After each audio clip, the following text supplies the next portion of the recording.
সুপ্রিয় দর্শক, আসসালামু আলাইকুম। মৎস্য খামারি ভাইয়েরা, আশা করি আপনারা ভালো আছেন। সাম্প্রতিক সময়ে বাংলাদেশে বিভিন্ন প্রেক্ষাপটে বিভিন্ন অঞ্চলে বিভিন্ন এলাকায় এমন কিছু ঘটনা ঘটে গেছে যা ইতিহাসে কখনো ঘটেনি। তবে সাম্প্রতিক সময়ে আপনার আবু সাইদ ভাই সহ অন্যান্য যে সকল ভাইয়েরা আপনার কোটা আন্দোলনের ক্ষেত্রে আপনার শহীদ হয়েছে, তো সে সকল ভাইদের আত্মার মাগফিরাত কামনা করে আপনার আজকে ভিডিওটি শুরু করছি। তবে আমি নিজেও একজন স্টুডেন্ট। আমরা এই সকল কলহ, আপনার দাঙ্গাদাঙ্গি বা হাঙ্গামা এগুলো আমরা চাই না। তো আমি দোয়া করি যাতে প্রতিপক্ষ উভয়ই যাতে আপনার সমঝোতার মধ্যে যাতে ছাত্ররা তাদের ন্যায্য অধিকার পায়, তো সেই দাবি আমি উত্থাপন করছি। দর্শক ভাইয়েরা, তবে আজকে আমাদের মূল আলোচনাই হচ্ছে আমাদের ব্ল্যাক কার্প মাছ চাষ সম্পর্কে, এবং এই ব্ল্যাক কার্প মাছের পোনা আপনি কোথায় পাবেন, এবং আপনারা এই ব্ল্যাক কার্প মাছের পোনা কতদিন চাষ করবেন, এবং এদের খাবার কি, এবং আমরা কিভাবে ডেলিভারি দিয়ে থাকি, তো সে সম্পর্কে বিস্তারিত আলোচনা করব। তো আশা করি শুরু থেকে শেষ পর্যন্ত ভিডিওটি দেখবেন। তো ব্ল্যাক কার্প মাছ হচ্ছে গাড়ার ঘাস কাপ মাছের মতো দেখতে। তবে এই ঘাস কাপ মাছের মতো দেখতে এই মাছটির আপনার উপরে যে পশম বা আইসটা আছে, এটা হচ্ছে কই মাছের মতো অনেকটা দেখতে।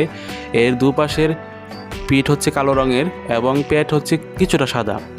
দর্শক, এই মাছের দাঁত এমনটাই শক্ত যে এটা হচ্ছে পিরানা মাছের পরবর্তী যে আপনার শক্তওয়ালা দাঁত মাছ, তো তার মধ্যে ব্ল্যাক কার্প মাছের সব থেকে শক্ত দাঁত। কারণ এই ব্ল্যাক কার্প মাছের পোনাগুলি আপনার শামুক জাতীয় বা ঝিনুক জাতীয় প্রাণী পুকুর থেকে বা এগুলি খেয়ে থাকে। তাছাড়াও এই ব্ল্যাক কার্প মাছের আদি নিবাস হচ্ছে আপনার চীন দেশে, এবং এটি আমাদের দেশে 70-এর দশকে আমাদের দেশে এটি আমদানি করা হয়। এই মাছ পুকুরে, খালবিল, নদী এবং অন্যান্য জলাশয়ে মুক্ত বা আপনার অভ্যন্তরীণ বা ব্যাপক হারে ওইগুলো চাষ করতে পারেন। দর্শক ভাইয়েরা, তো ব্ল্যাক কার্প মাছ হচ্ছে এমন একটি মাছ যেটা মূলত রোগ প্রতিরোধ ক্ষমতা অনেকটাই বেশি। কারণ আপনারা জানেন যে সকল মাছ শক্তপোক্ত মাছ তাদের রোগ প্রতিরোধ ক্ষমতায় থাকে আপনার অন্যরকম। তবে অনেক সময় পুকুরে এই মাছের ক্ষতরোগের সমস্যা দেখা দেয়, বিশেষ করে এটা শীতকালে দেখা যায়। দর্শক ভাইয়েরা, তো আপনারা ভিডিওতে বা স্ক্রিনে যে মাছের পোনাগুলো দেখতে পাচ্ছেন, এগুলি হচ্ছে আপনার ব্ল্যাক কার্প মাছের পোনা।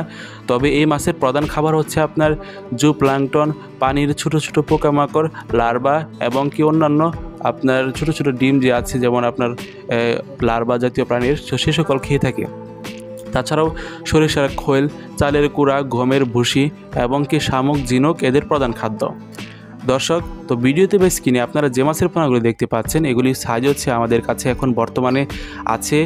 তো এগুলি হচ্ছে 2 থেকে 2.5 ইঞ্চি বা 1.5 থেকে 2 ইঞ্চি সাইজের পোনা, যেগুলি আমরা বাংলাদেশের যে কোনো জেলায় ডেলিভারি দিতে সক্ষম। তো আমাদের ঠিকানা হচ্ছে থানা ত্রিশাল, জেলা ময়মনসিংহ। তো আপনারা সরাসরি আমাদের কাছ থেকে এসে সংগ্রহ করতে পারেন। তাছাড়াও আমাদের ডেলিভারি দেওয়ার সুব্যবস্থা রয়েছে। আমরা বিভিন্ন চাষি ভাইদেরকে ডেলিভারি প্রোভাইড করে থাকি। বিভিন্ন চাষি ভাইয়ের তাদের পরিমাণ মতো বা কী পরিমাণে নেবে, তো সে সম্পর্কে বিস্তারিত কথা বলতে অবশ্যই আমাদের স্ক্রিনে দেওয়া নম্বরে যোগাযোগ করবেন, যেগুলি মূলত আমরা বাংলাদেশের 64টি জেলায় এই মাছের পোনাগুলি ডেলিভারি দিয়ে থাকি অক্সিজেন প্যাকেটে বা ড্রামের মাধ্যমে। দর্শক, তো আপনারা ভিডিওতে বা স্ক্রিনে যে মাছের পোনাগুলি দেখতে পাচ্ছেন, এগুলি হচ্ছে 1.5 থেকে 2 ইঞ্চি বা 2 থেকে 2.5 ইঞ্চি সাইজের পোনা। তবে আপনাকে একটা বিষয়ে লক্ষ্য কথা বলি, যাতে আপনারা এনশিওর হন এই মাছের বার্ষিক গ্রোথ বা 1 বছরে কতটা বাড়ে, তো সে সম্পর্কে একটা ধারণা দেই।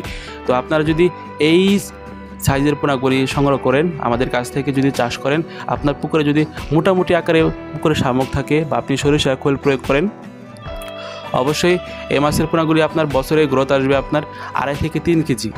এটা নিশ্চিত, এটা কোনো বানিয়ে বা বানোয়ার কথা নয়, যেটা বাস্তব, যেটা আমরা পরীক্ষা করে দেখেছি, যেটা আমরা চাষ করেছি সেটাই বললাম। তো আপনারা যদি সংগ্রহ করতে চান, মিশ্রভাবে চাষ করতে পারেন, এককভাবে চাষ করতে পারেন, তবে মিশ্রভাবে চাষ করাটাই বেটার। তো আমাদের ঠিকানা হচ্ছে থানা ত্রিশাল, জেলা ময়মনসিংহ। এইখান থেকে মূলত আমরা মাছের পোনাগুলি ডেলিভারি দিয়ে থাকি বাংলাদেশের যে কোনো প্রান্তে।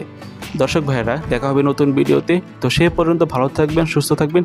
টেক কেয়ার, আল্লাহ হাফেজ, আসসালামু আলাইকুম।